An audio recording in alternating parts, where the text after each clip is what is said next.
আপনার বাসায় যদি একটা সেলাই মেশিন থাকে তাহলে আপনার সংসারের বাজেট অনেকটাই কিন্তু সাশ্রয় করতে পারবেন। হ্যালো এভরিওয়ান, কেমন আছেন সবাই? একটা মেশিন খুব জরুরি।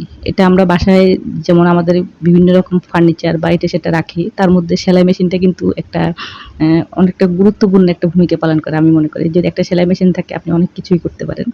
আর সেলাই মেশিনটা থাকাটা কেন অনেকটা জরুরি আমি বলতেছি।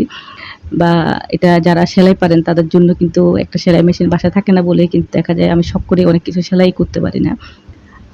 আমাদের মানুষের যে ৫ টা মৌলিক চাহিদা তার মধ্যে কিন্তু পোশাক ২য় নম্বরে আছে। আর আমরা পোশাক খাতে কিন্তু যথেষ্ট টাকা বাজেট করে রাখি যে এই টাকাটা আমার এখানে লাগাইতে হবে, এই পোশাকটা কিনতে হবে। এইটা চিন্তা করে কিন্তু এই বাজেটটা আমাদেরকে করতে হয়। প্রতি মাসে দেখা যায় সংসারে ৪-৫ জন মানুষ থাকলে একজন করে আজকে এই মাসের জন্য, ওই মাসে ওর জন্য এভাবে কিন্তু বাজেট করে অনেক সময় আমরা পোশাকগুলা কিনি। তারপরে দেখা যায় আমাদের জন্য কোনো অকেশন থাকে বা কোনো অনুষ্ঠান থাকে, কোনো বিয়ে বাড়ি বা ঈদ বলেন, বিভিন্ন রকম উৎসব অনুষ্ঠানে আমাদের কিন্তু নতুন পোশাক আমাদের দরকার হয়ে যায়। তো একটা সেলাই মেশিন যদি আপনার বাসায় থাকে তাহলে কিন্তু দেখা যায় আপনি যেই জামাটা কিনে আনতেছেন বা রেডি এটা তো আপনি কিনে ফেললেন, ওটা আপনার সেলাইয়ের প্রয়োজন হয় না। কিছু জামা আছে যেটা আমরা পিস কিনে নিয়ে আসি, সেটাকে আমার সেলাই করতে হয়। তখন টেইলারে যখন আমি দিই এটা সেলাই করতে, একটা জামা সেলাই করতে বর্তমানে দেখা যায় আপনি জাস্ট সুতির একটা জামা আপনি বাসায় পরবে, ওই ধরনের একটা জামাই যদি আপনি সেলাই করতে যান, আপনাকে ২৫০ থেকে ৩০০ টাকা গুনতে হয়। আর যদি জামাটা একটু কাজ করা থাকে, ডিজাইন করে আপনি বানান, তাহলে তো দেখা যায় এখনো মানে এমন কিছু ড্রেস আছে সেলাই করতে দেখা যায় ২,৫০০, ৩,০০০ টাকা পর্যন্ত নেয়। তো আপনি যদি বাসায় একটা সেলাই মেশিন থাকে, আপনি টুকিটাকি সেলাই জানেন, তাহলে কিন্তু আপনি দেখা যায় আপনার নিজের ড্রেসটা সেলাই করে এই টাকাটা আপনি সাশ্রয় করতে পারেন। তো এজন্যই আমি একদম শুরুতে বলেছিলাম যে সেলাই মেশিনটা আসলে কি জন্য দরকার। আর আমরা মেয়েরা কিন্তু ঘরের কাজের পাশাপাশি বিভিন্ন রকম হাতের কাজ করে থাকি। তো তার মধ্যে প্রধান যেটা আমরা শিখি সেটা হলো সেলাই। টুকিটাকি সেলাই কিন্তু আমরা শিখি। আর আমি মনে করি বাংলাদেশের প্রায় ধরুন 50% এর বেশি মানুষ, মানে আরো বেশি হবে, এই সেলাই জিনিসটা জানে। আর যে সেলাই করতে জানে না সেও কিন্তু সেলাই করতে পারে। সেটা কিভাবে বলি, আপনার একটা শার্টের বোতাম ছিঁড়ে গেছে, সেটা কিন্তু আপনার সুই সুতো দিয়ে লাগিয়ে ফেলেন। সেটাই তো একটা সেলাই। তারপরে দেখা যায় আপনার জামার একটা সেলাই খুলে গেছে কোথাও, তো আপনি সেটা সুই সুতা হাতে নিয়ে সেটা হাত দিয়ে সেলাই করে ফেলতেছেন, সেটাও তো সেলাই। তো এই জিনিসগুলো কিন্তু টুকিটাকি আমরা মোটামুটি সবাই পারি এই সেলাইয়ের এই যে জিনিসগুলা। আর অনেকে এখন বলবে আমাকে যে হ্যাঁ আমি তো ড্রেস কাটতে জানি না, সেলাই করতে জানি না, তাহলে আমার মেশিন থেকে লাভ হবে কি?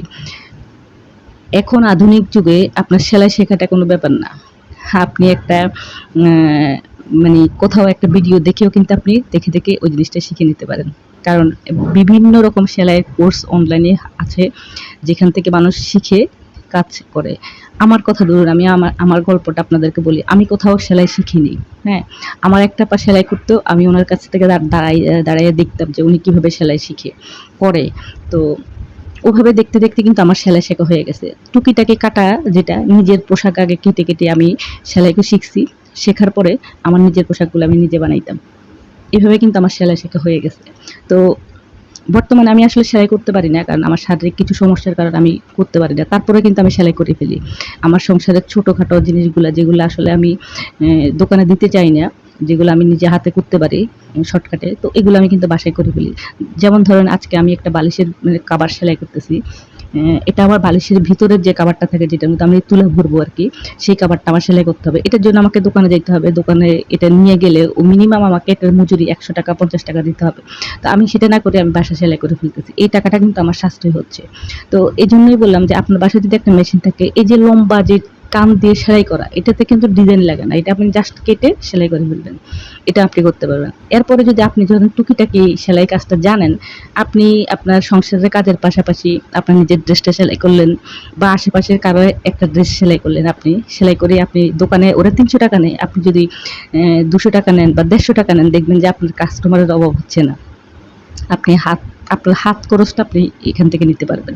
কারণ আমি নিজে একটা সময় খুব সেলাই করেছি। হ্যাঁ? আমি মানে বেশ ভালো একটা আর্নিং করতাম সেলাই করে। কিন্তু এখন করতে পারি না। কারণ এখন শারীরিক সমস্যা, এটা ১ম এই বলেছিলাম। তো সেলাই মেশিনটা থাকলে আপনার একদিকে সুবিধা না, অনেক দিকে সুবিধা। যেমন আপনি সংসারের পাশাপাশি ইনকাম করতে পারলেন, আবার সংসারে দেখা যায় টাকাটাও সাশ্রয় করতে পারলেন। এজন্য আসলে আমি আজকে আমার এই যে ছোট্ট ভিডিওর মাধ্যমে ছোটখাটো কিছু কথা আপনাদের মধ্যে তুলে ধরেছিলাম। আমার ভিডিওটা যদি আপনাদের ভালো লাগে তাহলে আমার পাশে থাকবেন একটা লাইক কমেন্ট করে। আর যারা সেলাই করেন তাদের জন্য অনেক অনেক শুভকামনা রইল। আপনারা এগিয়ে যান, ইনশাল্লাহ আপনাদের এই সফলতা কখনো না কখনো ধরা দেবে। বা যারা করে সফল হয়েছেন তাদের জন্য অনেক শুভকামনা, ভালোবাসা রইল।